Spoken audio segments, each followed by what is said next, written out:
This is important, and at this point I want to emphasize that I'm not outright dismissing old earth views of Genesis 1. I'm simply and logically saying that to do so because we're wondering what is possible in the realm of interpretation rests on the wrong starting point.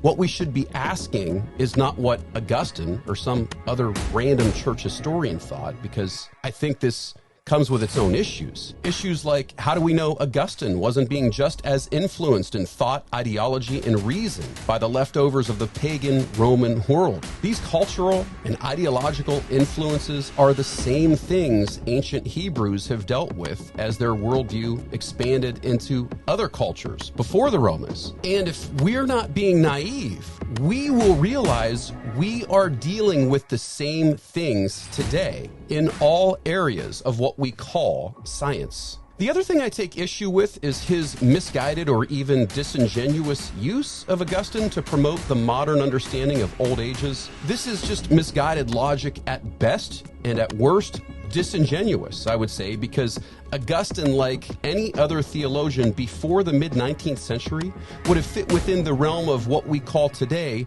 young earth creationism. And what I mean by this is that the instantaneous creation of Augustine was based on his own logic outside the text and came from his inability to logically rationalize light before the sun existed. From my perspective, I'm really not sure why he struggled so much, as the whole act of creation was very supernatural, regardless of your views on the age of the universe. And it's said in the New Jerusalem, there won't be any need for light because God's presence will light the city. So I don't struggle with this, but for some reason, Augustine did. Nonetheless, his views as we understand them didn't in any way reconcile themselves with modern views of old ages. The closest thing to which we would see in the ancient world was the pagan Greek understanding of an eternal universe. Again, the right question we should be asking is, how would the original Hebrew audience walking in the wilderness have understood this? To ask any other question violates the most basic principles of biblical interpretation.